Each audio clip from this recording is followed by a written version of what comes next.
What's going on, everybody? This is a special show today. Didn't think I was going to stream for a while, but OTAs are happening and there's some news going around. So I figured I'd get my guy Bashar to come on and we could talk a little 49ers off season.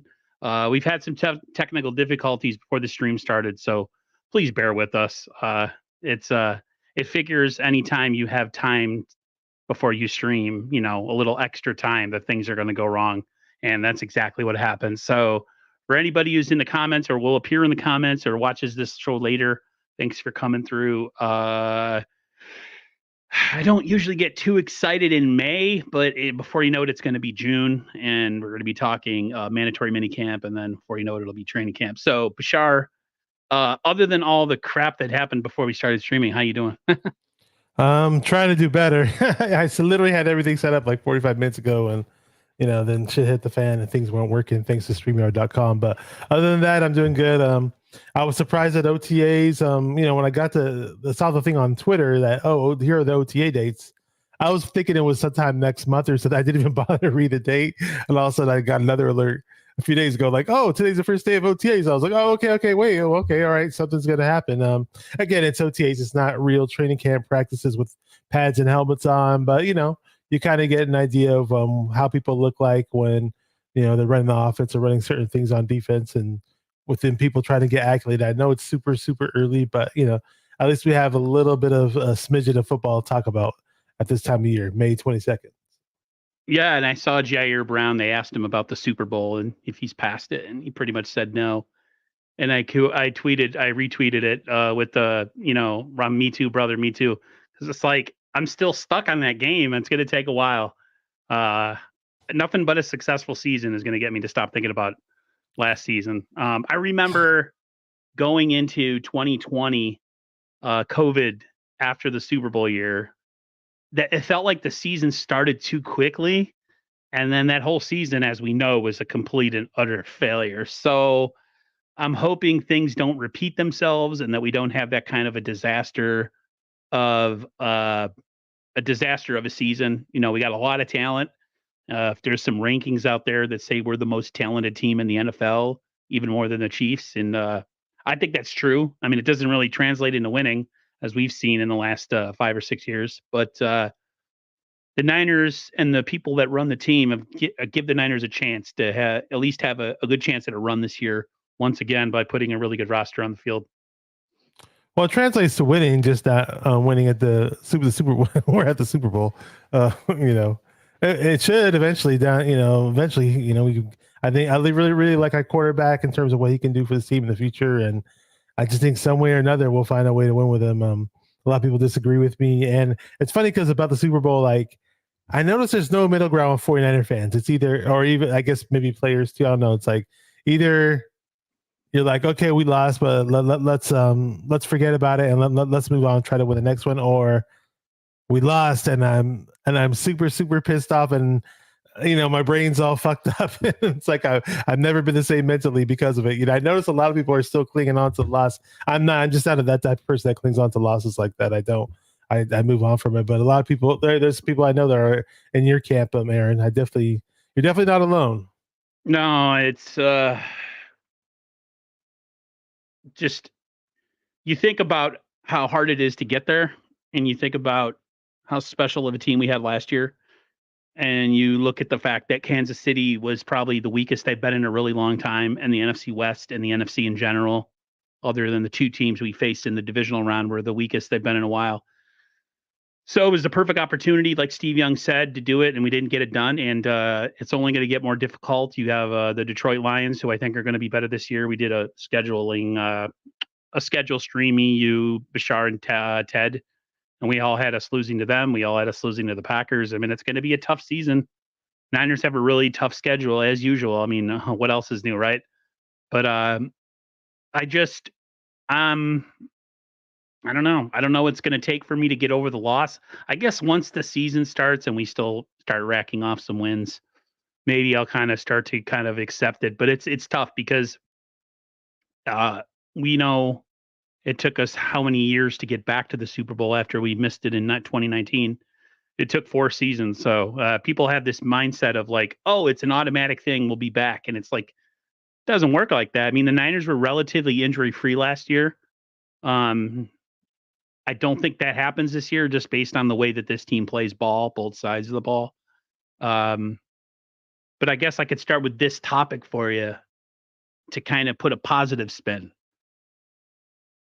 How important is it that we're going into a season finally after years where quarterback isn't a question mark? Yeah, I was going to talk about the quarterback position really quick, anyways, because you're talking about how we missed it.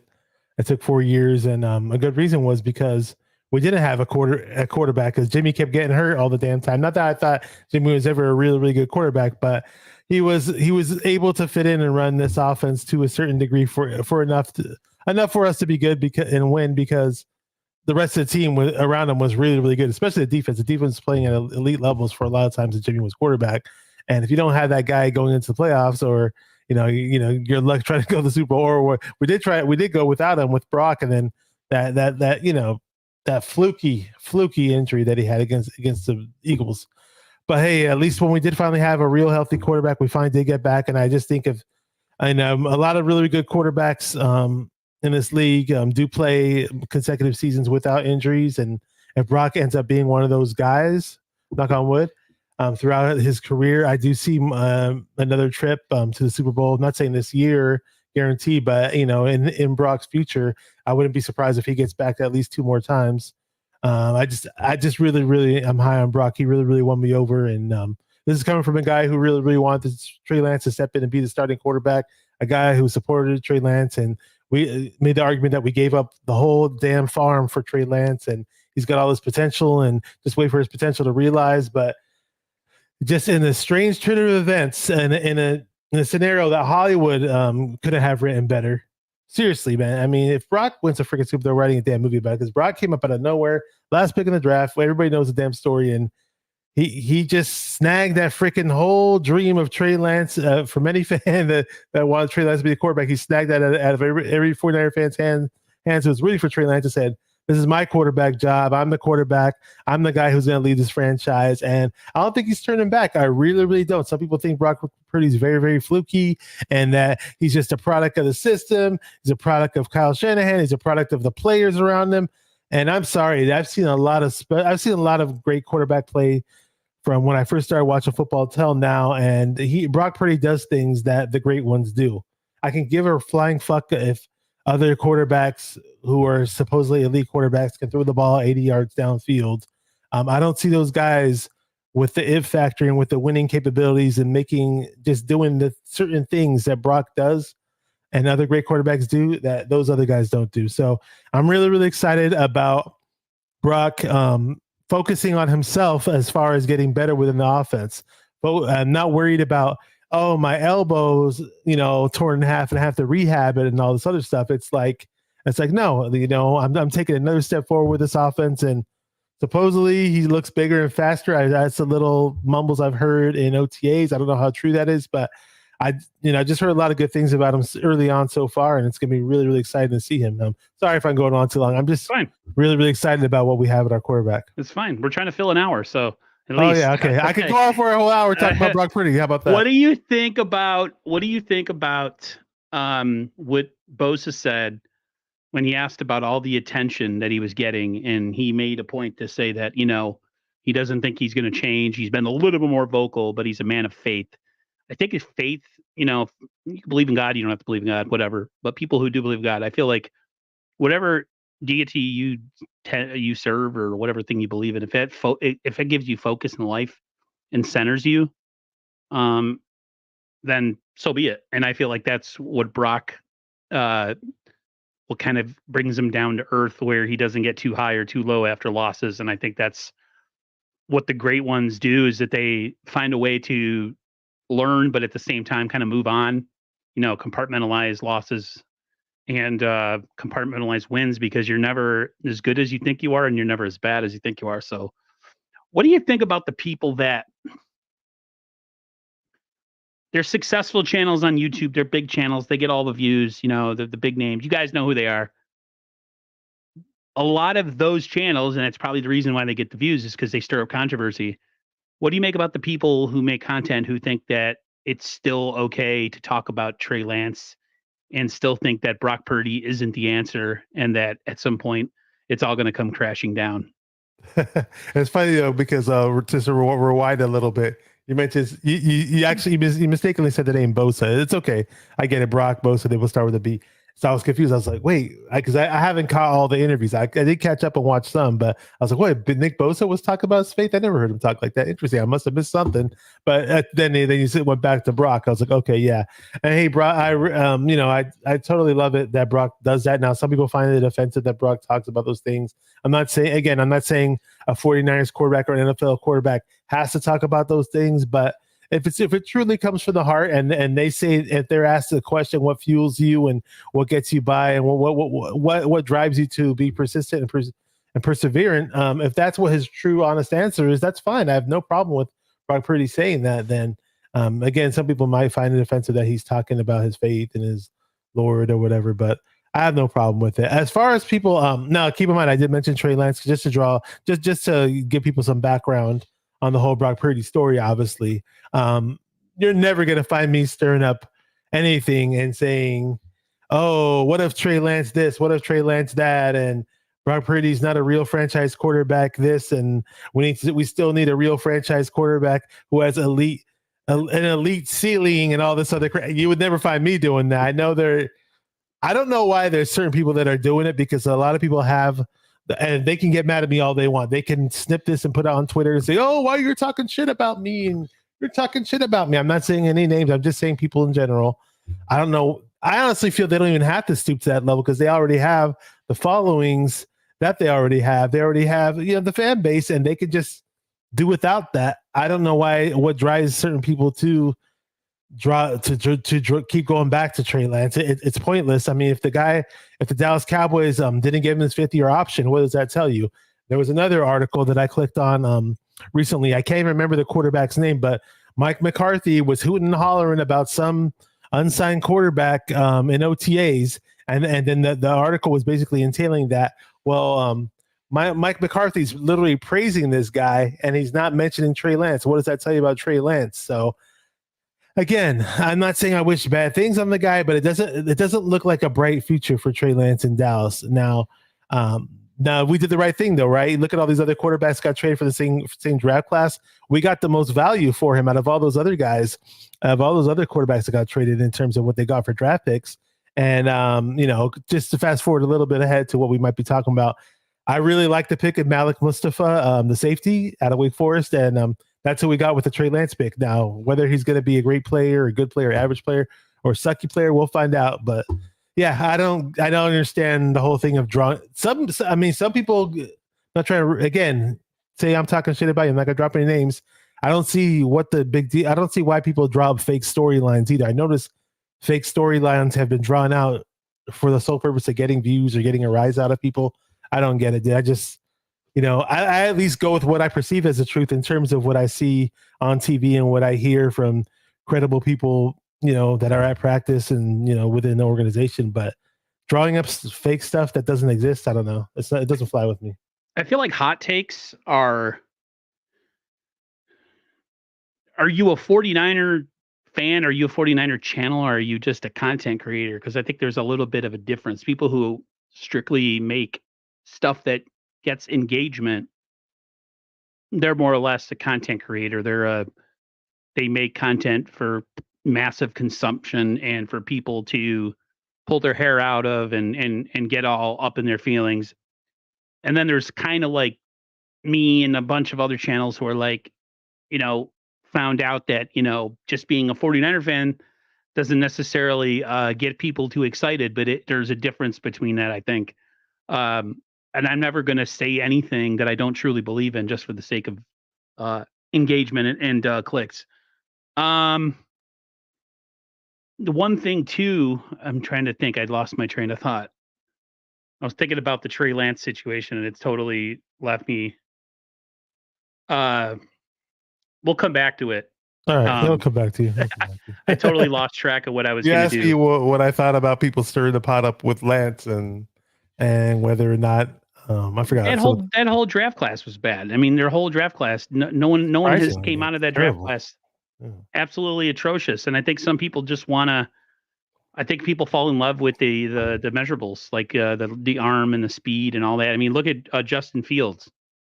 A lot of people think that he just deserves more of a chance, and the Chicago Bears were thoroughly in not they were not of that mindset. They went a completely different direction. Um, I just think people, for whatever reason, attached themselves to Trey Lance, and when it didn't work out, they felt like they had to die on that sword and die on that hill. And it Uh, sucks because you wasted a really good season last year with a lot of really good 49er games and a lot of good 49er wins.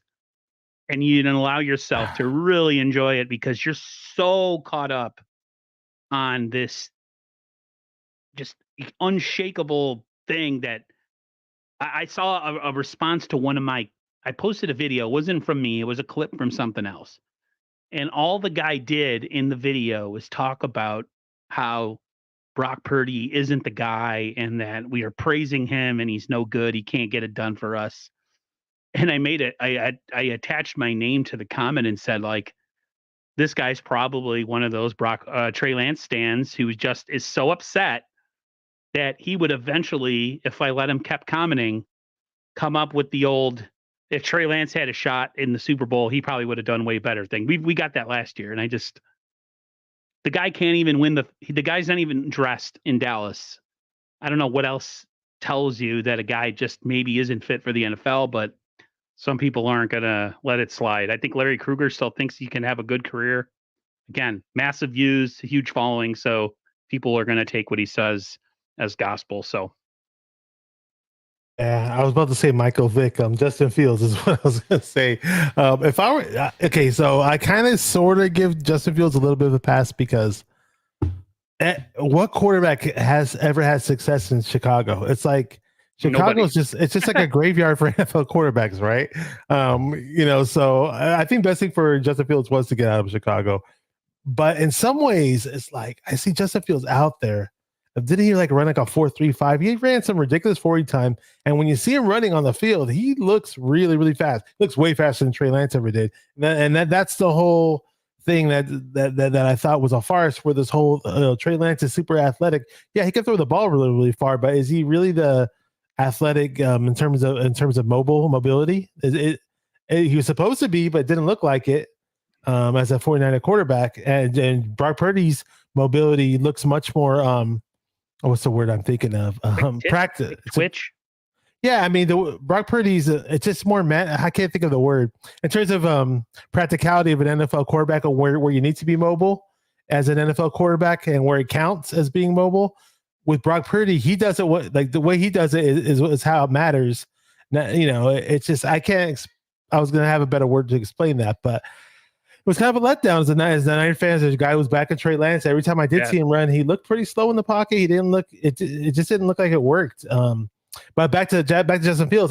Justin Fields just tried to put up that Michael Vick type of ability. Maybe his coaches wouldn't let him do it, but I think if he tried to be that Michael Vick type of guy, I think he'd have a lot more success. But maybe he's honing in on trying to be more of a pocket quarterback, and I get that. That definitely. You definitely want to progress in terms of what you can do as an NFL quarterback, and again, change the scenery for Justin Fields. That should work. If it doesn't, then he's just not what he was cracked up to be. And you never see a draft class where all these top quarterbacks get traded away like that early on in their careers, but we see it. We saw it. Hell, and Trevor Lawrence, has he arrived? I don't think he's arrived. Yeah, I never thought Trevor Lawrence was going to be this amazing quarterback like everybody told me he was. Either I was like, I don't really care much for Trevor Lawrence. Like, oh, you're hating on Trevor Lawrence, and like, I don't know. Well, I mean, they've surrounded him with all this talent, so I mean, he better pan out pretty soon. Peter Parker says Fields was fast because he was running for his life. Exactly.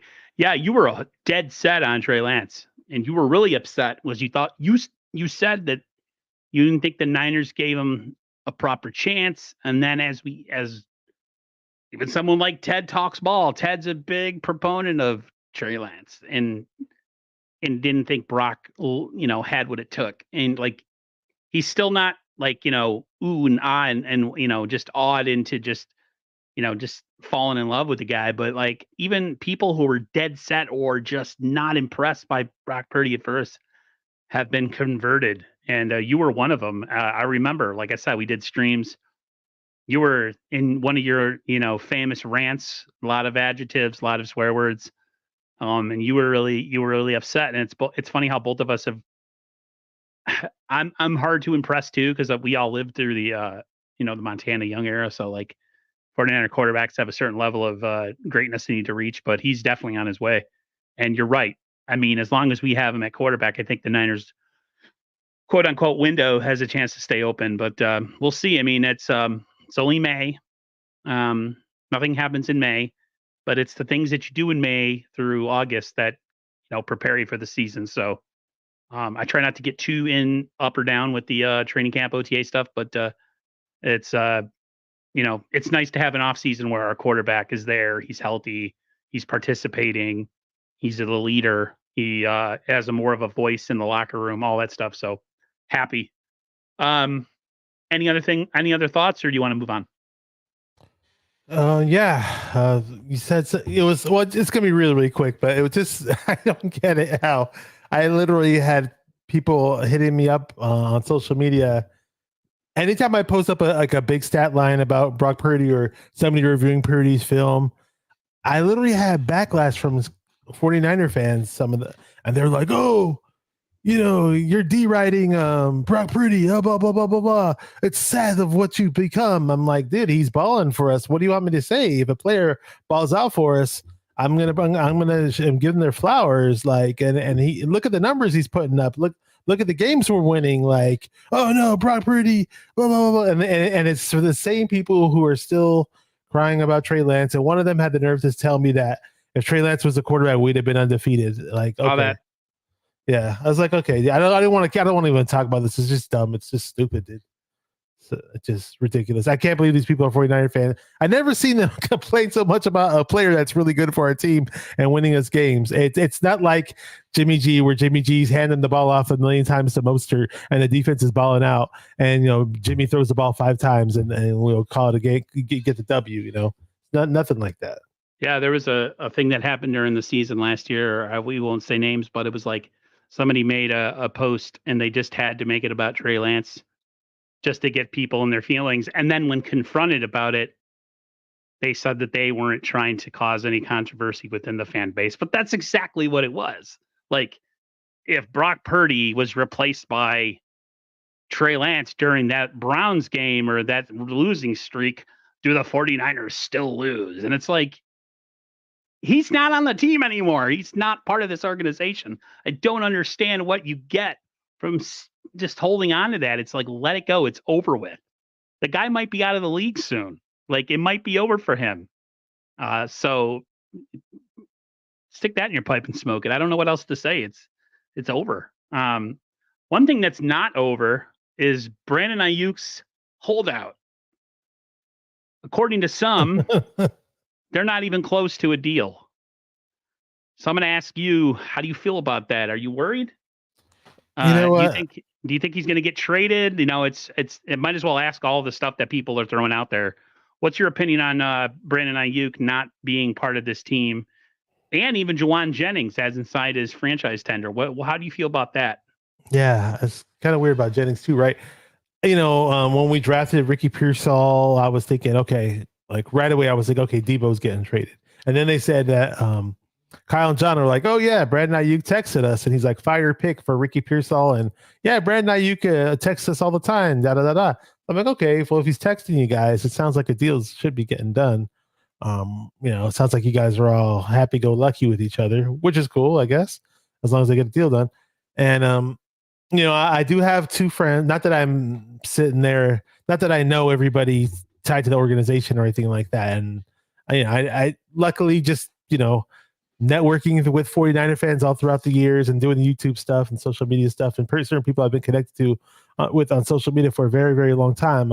There's 2 people that I know that don't know each other actually, but one has a really, really close. Actually, they both have super close ties to the organization. Let's just say that one's a relative of an agent of somebody very high in the organization. Let's say the other one's a friend of a best friend with somebody very high in the organization. So every once in a while, I get little whispers from them, and usually they're pretty right. But one of them was kind of putting it out there that I expect the deal to be done pretty soon. But and usually that person's right, but nothing's gotten done soon. It's already later. Nothing's gotten done soon, and it kind of tells you like. And another one said, "Oh, don't worry, it's going to get done."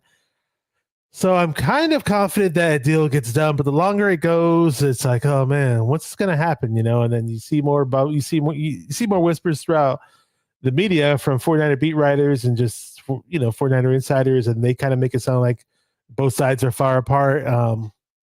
But again, more often than not, the deals do end up getting done in terms of 49er players. It's very rare that we don't get something. I mean, the Buckner thing did happen, right? We all saw that happen. But deal didn't get done, and Buckner gets shipped off or whatever.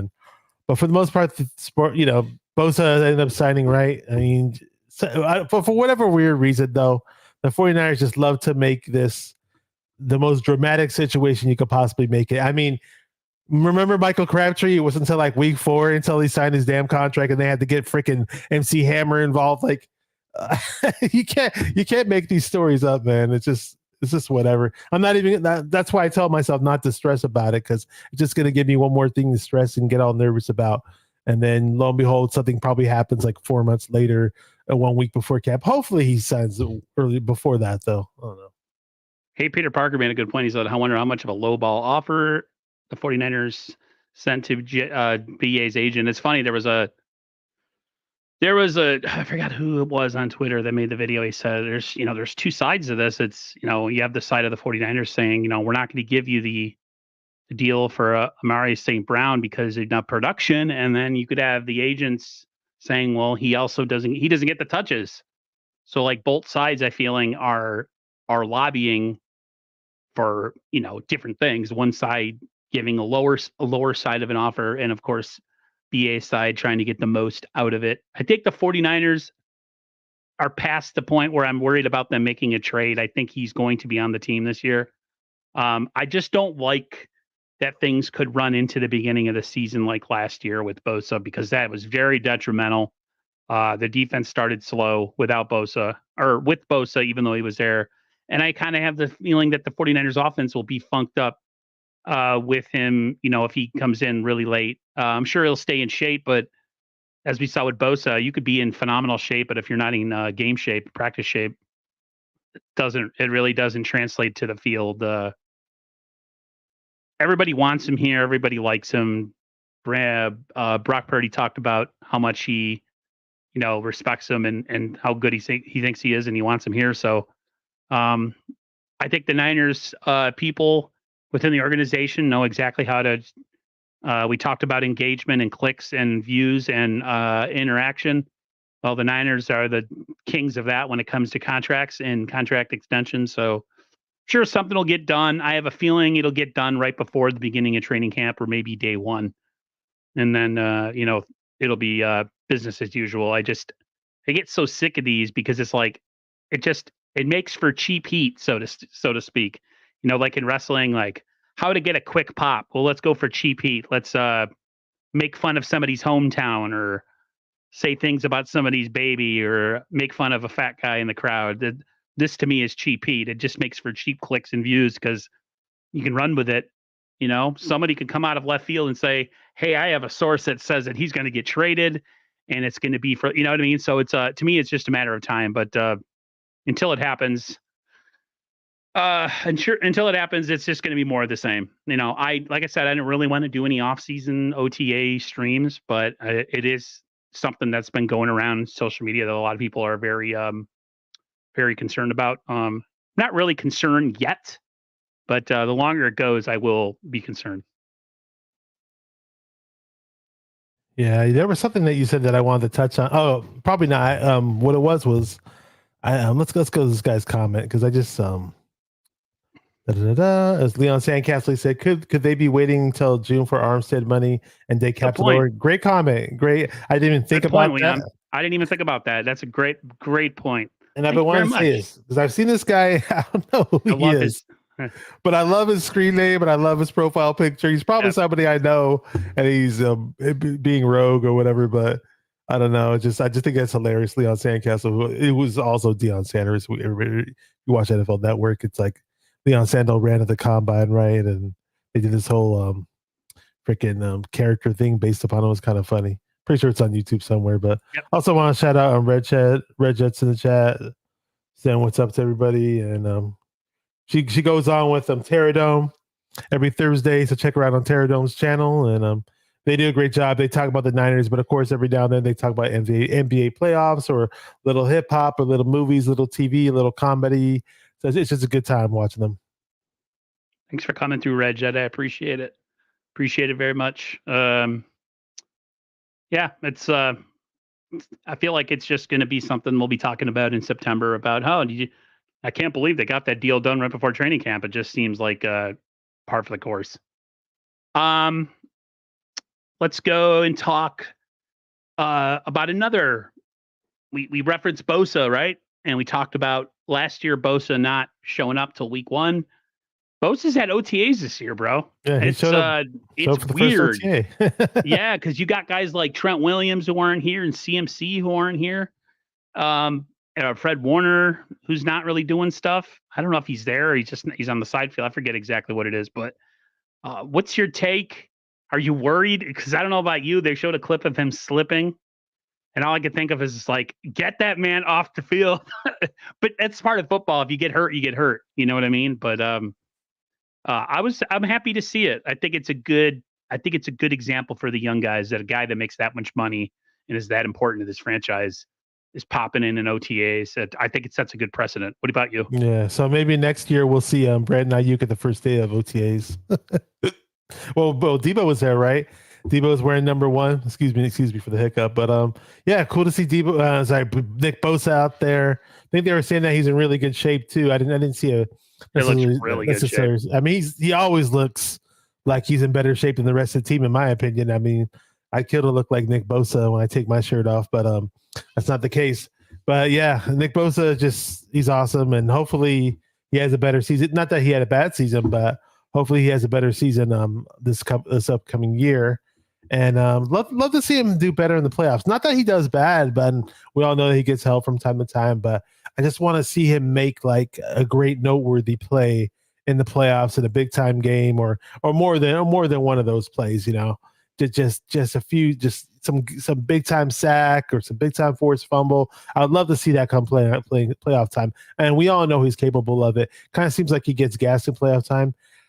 But he's going to have some help this season. And I heard, now I know it's OTAs and I know they're not hitting each other, but hear that guy on the other side, it doesn't look too bad. Yeah, Leonard Floyd, Gross Matos, forget his name, Yetur Gross Matos. Yeah. 49ers have a little bit of a new rotation on that defensive line, and they're all working together. I think that's an important point that Peter Parker brought up. Because new faces are chemistry doesn't just happen; it happens over time. Same thing with offensive line too. Defensive line, no different. So, I'm happy that they're getting a chance to do whatever it is that they do in OTAs. It's so measured and everything's got the amount of snaps and numbers and all that stuff, but it's still it's good to have that bit of chemistry build. Because they're gonna, they go to the end of May, a little bit in early June, and then it's almost 2 months. So nice to see Leonard Floyd. They asked him about, other than the money, why did he come to the Niners? And he pretty much said that they play big boy football. So I don't know what that means. I don't know if it means like physical style, or I don't know if he was taking a dig at Buffalo. I mean, Buffalo let everybody go this year, so there's probably a lot of sour grapes with some players. But yeah, Leonard Floyd, I think he's the most consistent edge guy we've had since D Ford. He doesn't have the ability of that D Ford or the quick get off, but I mean, the guy averages like 10 sacks a year. He's never injured. So I think the Niners are starting to go with I'll take a guy with a little bit slightly less talent, but he's always on the field, than a guy who's, when he hits real good, but keeping him on the field is a huge problem. So that's kind of how I look at it. So I'm real happy. Like I said, May. I don't know how much Yeah. you can make out of it. And us paying D Ford, all the, I mean, if any NFL player had hit the lottery was D Ford, this guy like played 1 year for us and then boom, this guy paid millions He's and got the millions and Bobby millions. Bonilla thing going on where Yeah, he's still yeah. getting It's paid and like, he's not are here we still anymore. paying this guy? Yeah. I'm going to be 80 years old. Oh, we're still paying D Ford. Now I was hearing that. No, I know it's only OTAs, but from what I'm hearing, expect D Ford. No, sorry, Leonard Floyd to be the best speed pass rusher, or just best overall pass rusher that we've had opposite Bosa since D Ford. So I'm definitely expecting some good things from Leonard Floyd, and he looked pretty damn. His get off and all that looked really damn quick and speedy from what I've seen in OTA so far. So I'm really excited. Yeah, and in general, I was just hearing that our D line looks really, really athletic, and same with our offensive line. They said this is maybe the most athletic that we've looked on both sides of the ball in OTAs early on. So, I mean, take it with a grain of salt. I get it, but now again, I was hoping for more pieces to be added to the O line. That's on the offensive side, but we'll see. We'll see how that goes.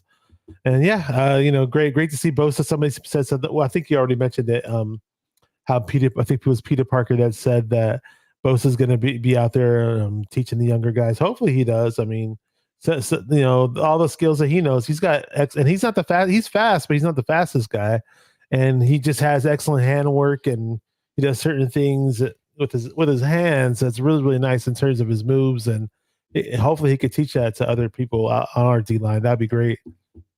Peter Parker just brought up the thing that I just said is that the best part, all of our new guys have a history of not being hurt. That's so important. I don't think people realize that. That kind of ties in with your other comment about this being a defensive line that maybe a lot of people are sleeping on. Yeah, when healthy, this defensive line I think is going to be really good. I expect Hargrave to have a better season. I know he's not really a run stopping guy. He's more of a pass. He's more of a pass rusher, right? That's what they brought him in for, Javon Hargrave. Oh, Hargrave, yeah, Hargrave's definitely more of a pass rusher than a run stopper. He's a great pass rusher, kind of a mid run stopper. Red Jet Shell, since I brought up the O line, she said maybe the O line will be stronger even though more pieces weren't added. Well, we actually did add more pieces to come to think of it. We got that one center from Michigan, Nugent, right? He did play at Stanford at 1.2. I'm forgetting the guy's name, but the center guard type guy from USC. From USC, forgetting his name. But then we did get Pooney as well, obviously. And these are more guard types. Now, most of them are more guard center types. They're saying Pooney could be more of a guard / fill-in tackle type. I was hoping that when we drafted Pooney that he would be just a straight up guy who would compete for the tackle position, but they keep saying that he's got short arms, and I don't know. They want to restrict him and just make him a guard. But we did get a veteran though. A lot of people it's very, very it's a very over the radar type free agent signing. Chris Hunter. He is an NFL veteran with NFL starts. He's played on multiple teams. They put up his efficiency stats. I don't have them on paper in front of me, but take them for what it's worth. It's like his efficiency stats were slightly better than McKivitz in terms of giving up less pressures, in terms of giving up less sacks. So maybe he's somebody that could challenge McKivitz. I'm not sure if they have that in their minds or maybe they just have it in their minds for him to be the swing tackle. But definitely gives us more depth regardless. So hopefully these other guys that we picked up do pan out. I really want them to pan out and make our depth stronger at that position. Yeah, and I know something's going on with Brendel, and I noticed I forgot someone tweeted something about maybe this would be a good opportunity for Feliciano to move at center and maybe put Pooney at guard. So, sometimes injuries happen and allow guys to come in and step in and maybe make an impression on Kyle and John. I know Kyle is big on his guys are his guys and rookies don't start and all that kind of stuff. A lot of people are like, oh, Cowing, Parasol. I think both of them have a chance to play this year, but with Kyle as the coach, it's always Kyle wants his guys, you know what I mean? So I'm not getting too excited that Feliciano or Pooney have a chance to work inside that now that Brendel is down with an injury. But who knows? Brendel's got some knee arthritis or something. I'm assuming that the 49ers. I have knee arthritis. Again, I'm 44. Oh, you do? Okay. What's up? You don't play for the 49ers. So. No. So we were talking about that one time. Some of me and my buddies, they were like, yo, if you were an athlete, you imagine how messed up you'd be now. all the injuries you have and you never played professional sports. So yeah, I would have been one of those guys that people would be like, man, Lavigan needs to be off this team. He's always hurt. Yeah, that would have been that guy. So Yeah, and you were gonna read that? Go ahead. Red Jet says maybe the O line will be stronger even though more pieces weren't added. No, I think a lot of people, if you listen, I forgot who I had on the stream. It might have been Jason Aponte that said, I think a lot of people are sleeping on how much the Niners actually trust Colton McKivitz, and that the issues in the Super Bowl weren't McKivitz's fault, but it was Spencer Burford, not Buford. Spencer Burford. I love saying his last name right. I love watching him play, but I love saying the name. You know, the Niners have 2 Super Bowls ruined by Chris Jones, and both times their interior offensive line just got absolutely crapped on. So, I wish I recorded this, man. There was this guy on Twitter Spaces that was this Italian guy from New York was screaming it. Shout out to Real Niner Mike, that's his name, if he's watching. But he was just screaming his head off like, you play in the NFL and you don't see Chris Jones across from you. You don't know that you're supposed to be blocking Chris Jones. He was, I'm not even doing it justice. If I did, I'd probably lose my voice, but he was screaming his head off literally about how in the hell do you play in the NFL and you're lined up in the biggest game of your career and you got freaking Chris Jones right in front of you, but you're like, hey, let me switch off more towards to the left of me and help out Jake Brendel and block whoever's on the nose, playing him on the nose tackle. Let's double team him and forget all and give Chris Jones just like, a free ride to the quarterback. Let's just do that.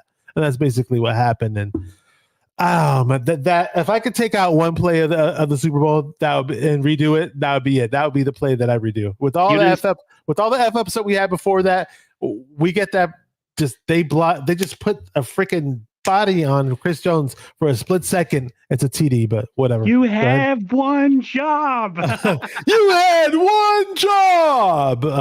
Quoting whoever. Yeah.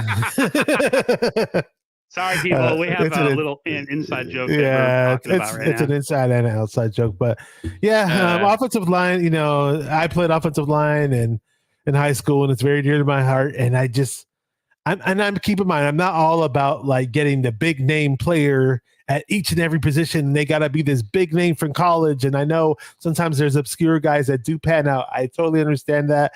And that's how the NFL works from time to time. I totally get that.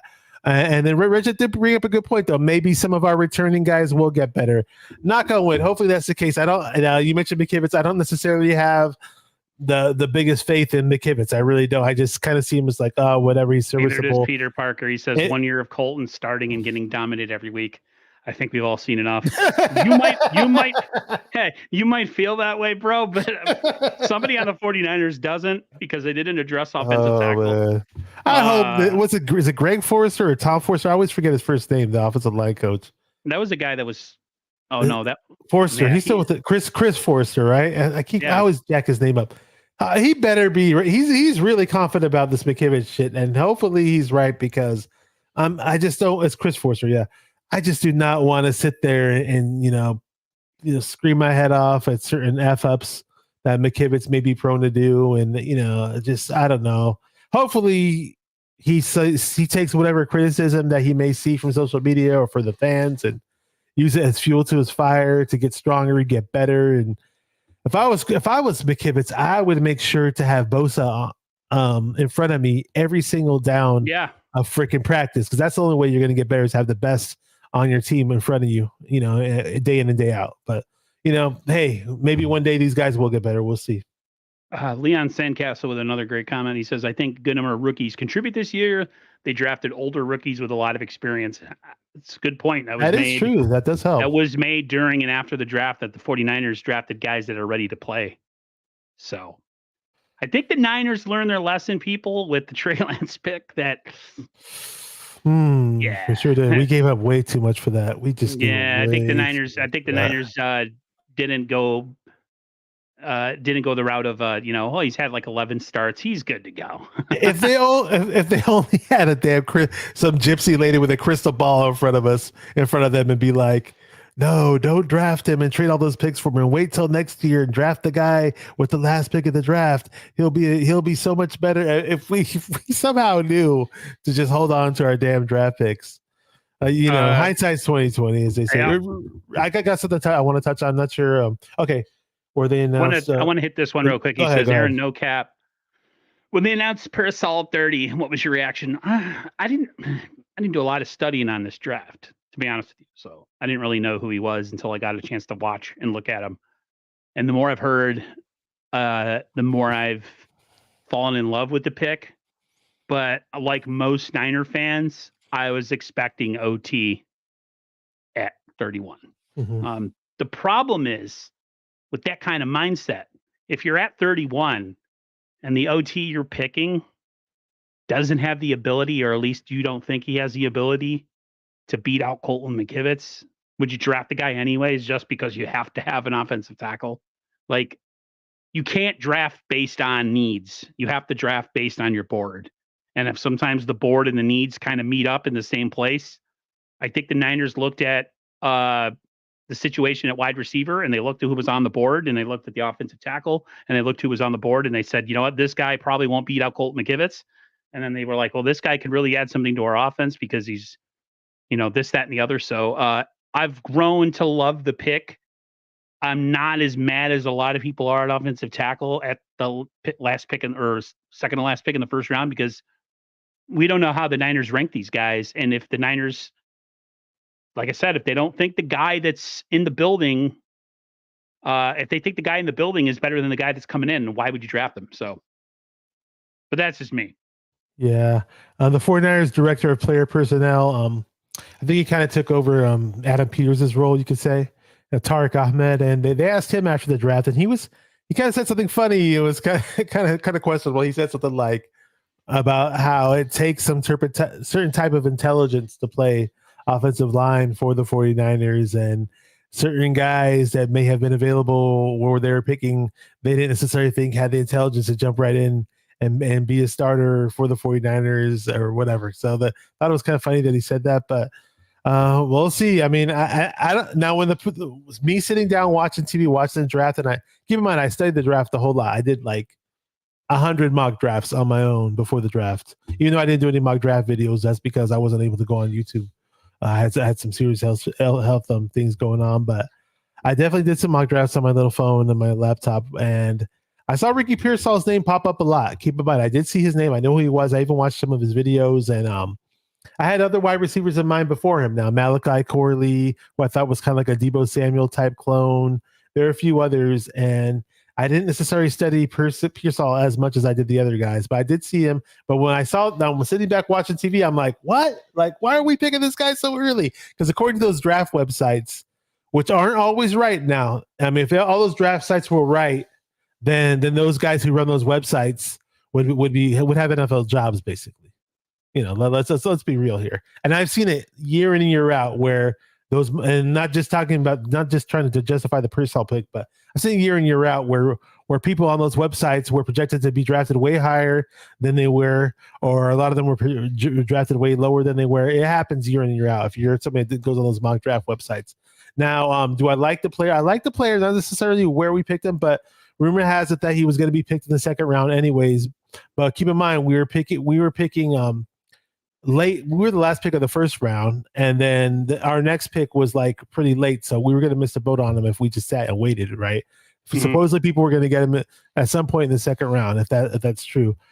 I like his skill set though. He's got really good speed. 6'4" flat, 6'1". People say he's a small, skinny guy, but I saw him standing next to Terrell Owens, his son, and it might have been Ronnie Bell. It was him against, or maybe it was anyways.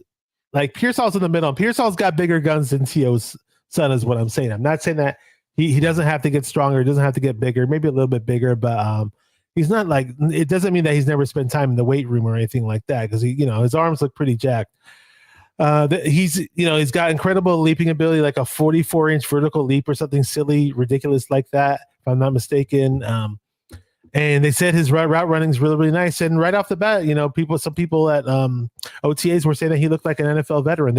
You mentioned Jacob Cowing too, the speedster, and Purdy seems to be speaking highly out of him. And He's a fast guy that can run routes too. And seems like those two guys, we might have just like a total new wrinkle in our offense where we're throwing to these faster guys and we're doing a lot more spread and Purdy getting more confident and Purdy just taking things up to the next level in this season because he has more time to work on his game and rather than working on his rehab. And, so far they said these two guys look like they could step in and be a fit for our offense. Again, super, super early, but I'm not going to hate on the Pearsall pick unless he gives me a reason to really, really hate on it. Let's just say if he turns into Dante Pettis, and I think a lot of 49er fans, if he starts getting attached to cats and is just weird and does this thing when he's scoring, then I think a lot of Niner fans would be pissed. But let's kind of switch the subject over to coaching.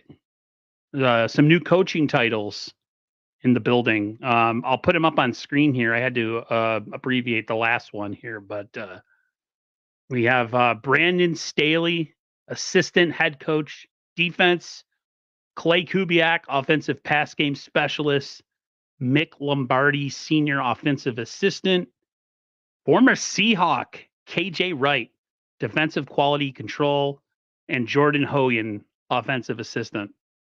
I'm going to ask you this because I know already the answer you're going to give.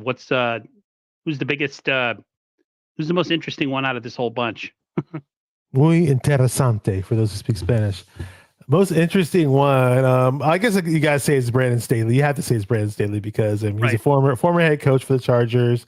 He had, I think it was only 1 year that he was a DC with the LA Rams, but he definitely had success. So he kind of, and for those of you who know what certain politicians look like, there's a politician, Pete Buttigieg, and he's almost like a doppelganger for that guy. And Brandon Staley and him look so similar, and it's just kind of funny. But yeah, so people were just, I think, did you throw you didn't throw the D coordinator on there though, Nick Sorensen.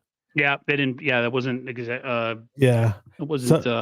Put on the list that I copied. Yeah, yeah, I got you. But then KJ Wright's an interesting name, obviously from the Seahawks. Great linebacker with the Seahawks, obviously.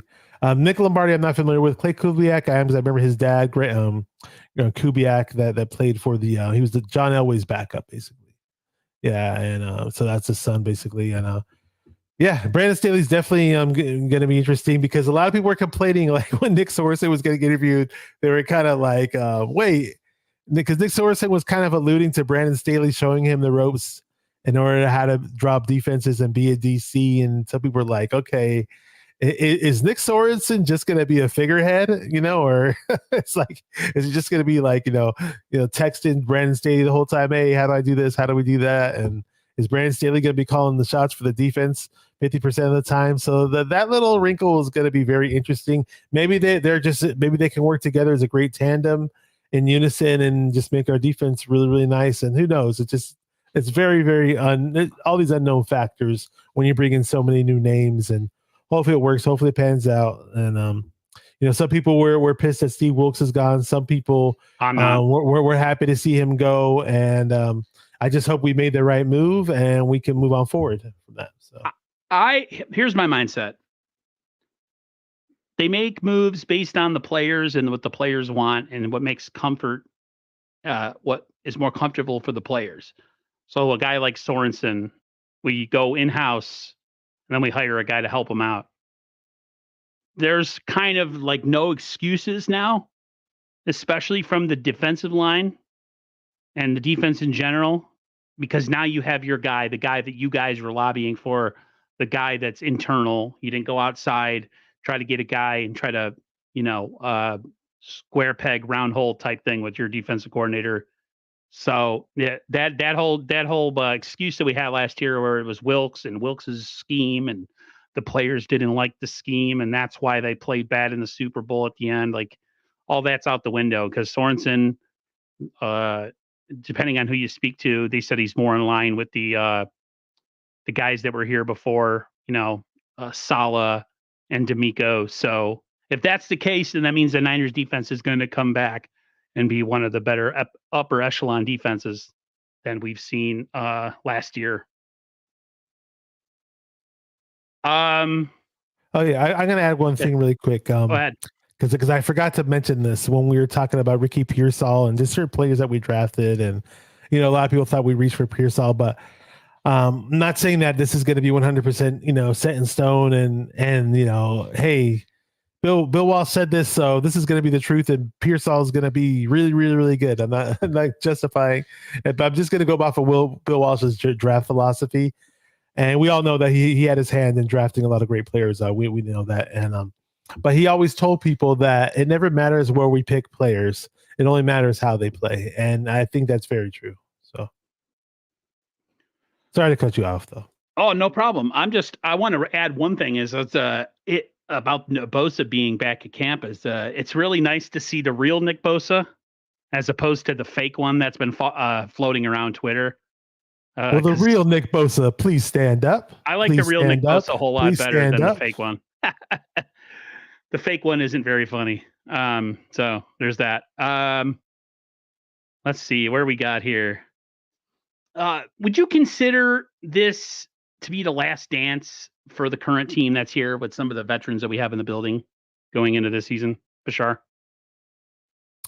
Certain player, yeah. I mean, I don't know who's going to come, who's going to go, but I mean, guys like Kittle and certain players have been here for quite some time, and Trent Williams, obviously, that's why some Niner fans are furious, right? Because they're like, wait, Trent Williams is going to be here forever. Why aren't we drafting multiple tackles to see who's going to rise up and, eventually take over when he's gone? Like, a lot of people are freaking out. Maybe the Niners have this big plan of signing some big free agent when Trent Williams' salary slot's available. Who knows? But yeah, not just Trent Williams, just other players aren't going to be here forever. So hopefully, again, we said this draft, like, we better hit on these picks this draft from this season, and we better hit on future picks, because obviously, like I told you guys, I did really love what I see from Purdy. I think Purdy can carry us to winning seasons for future generations, but he can't do it all by himself either. At the same time, he does have to have a good supporting cast. Some people think he needs a great supporting cast. He has to have the best players in the league. Otherwise, he's not that good, and those other guys carry him. I think it's the other way around.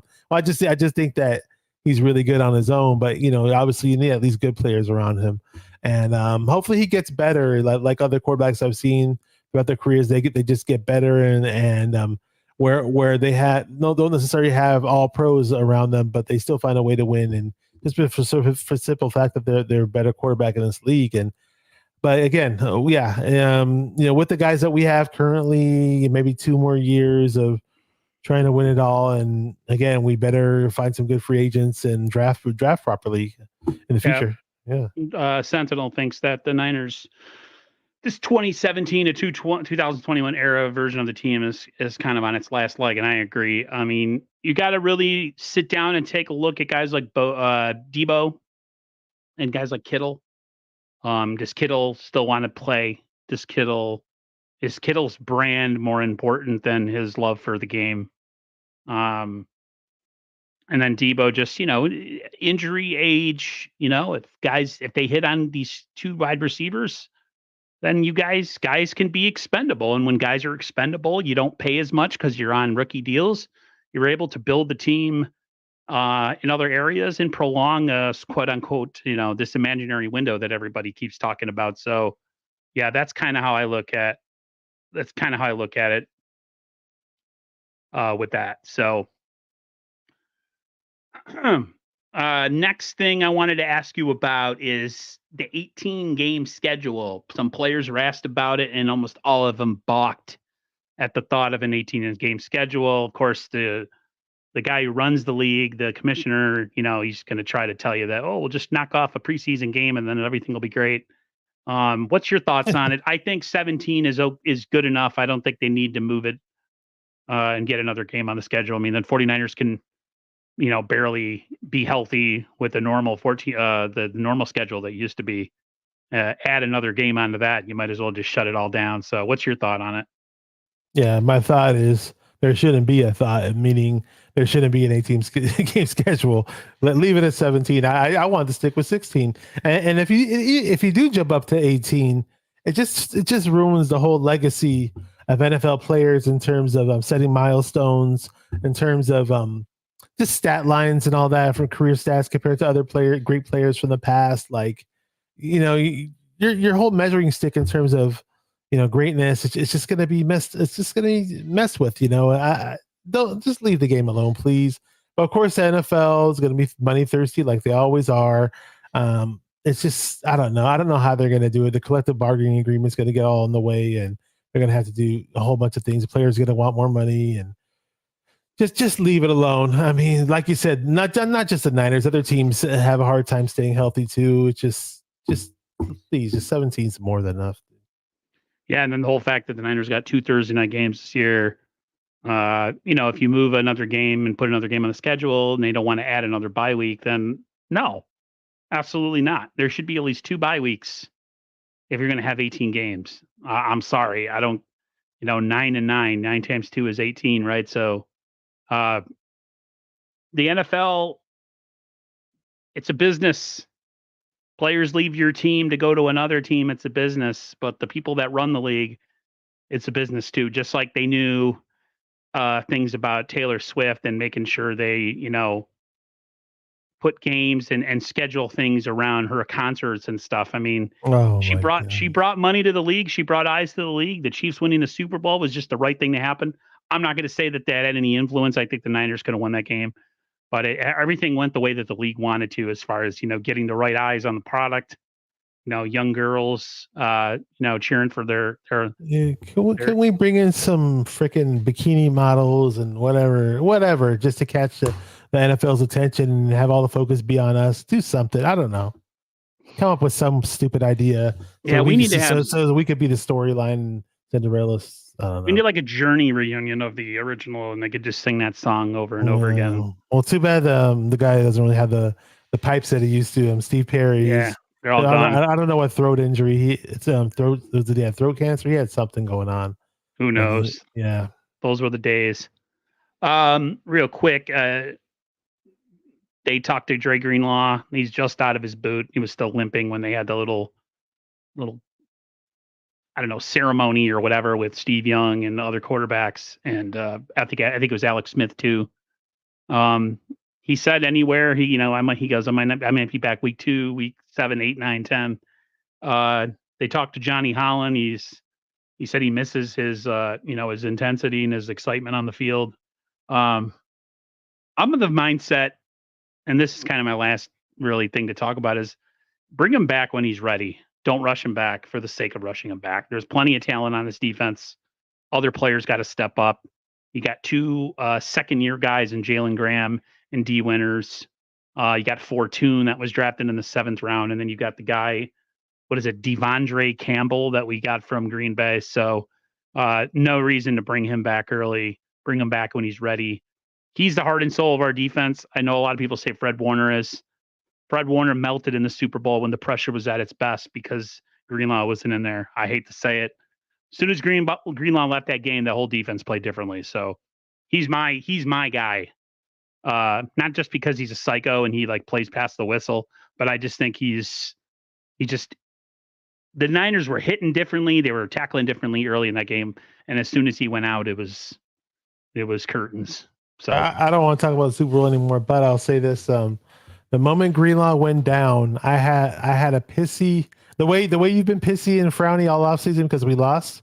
That was me during the whole game. I got it all out of my system during the game because the moment I saw that stupid video of him jumping up and down the sidelines and tearing his freaking Achilles, from that point on till the end of the game, I was really pissy and frowny, all because Greenlaw got hurt off the dumbest fluke I've ever seen in my entire life. Screw sports history, screw media history, just anything I've ever witnessed in my whole entire life that has to be the flukiest injury ever.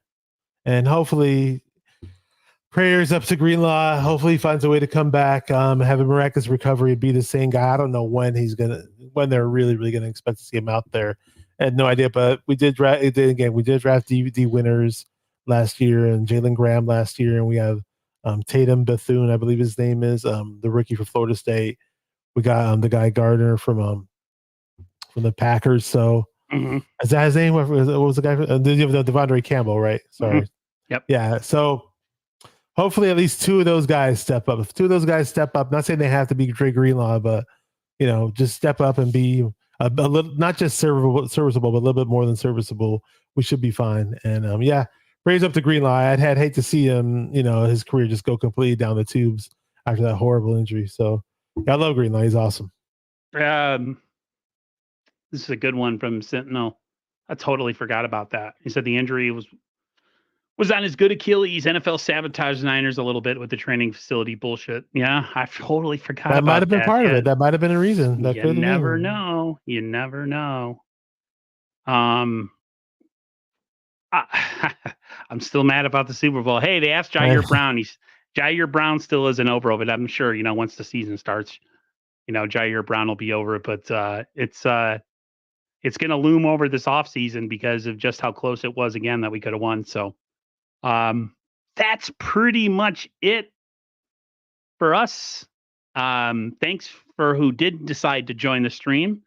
And thanks for cooperating and being part of the conversation, Sentinel. Thank you so much. Hey, Peter Parker. Who else is in here? Red Jet Shell, all of you. Thank you so much for coming through and commenting on the stream. It's with the off season, I don't know. I still don't have a plan for this year. Maybe me and Bashar do something on Mondays. That's still kind of up in the air. We got time, so I'm not going to rush it too much. But I will see you guys somewhere down the road. Bashar, you got anything? Are you going to be streaming back on your channel soon, or are you kind I of in the am. I same? just haven't booked any guests or set any dates, but I should be doing something. I have a lot coming up this next whole week. For like a week and a half, my sister's whole entire family's going to be here, so I'm gonna be pretty busy. So I don't know if I'm going to have time to stream pretty That's soon, fine. but maybe I'll squeeze something in. We'll see. We got a good 2-month gap after mini camp when training camp starts. So I mean, it in a way. I'm kind of glad the way that the off season has went, or you could stream a little bit and then take a break because during the season, whether you get the views or not, it's like a job streaming. 3, 4, or 5 times a week. It becomes arduous because you have to find ways to keep you and the people that are watching entertained through 5 streams. So hopefully the Niners win. It's always more entertaining when they lose because then I can scream and yell and act like a fool. But until next time, everybody, stay safe and healthy. Everybody have a great rest of your evening. Go Niners, and we'll talk to you later.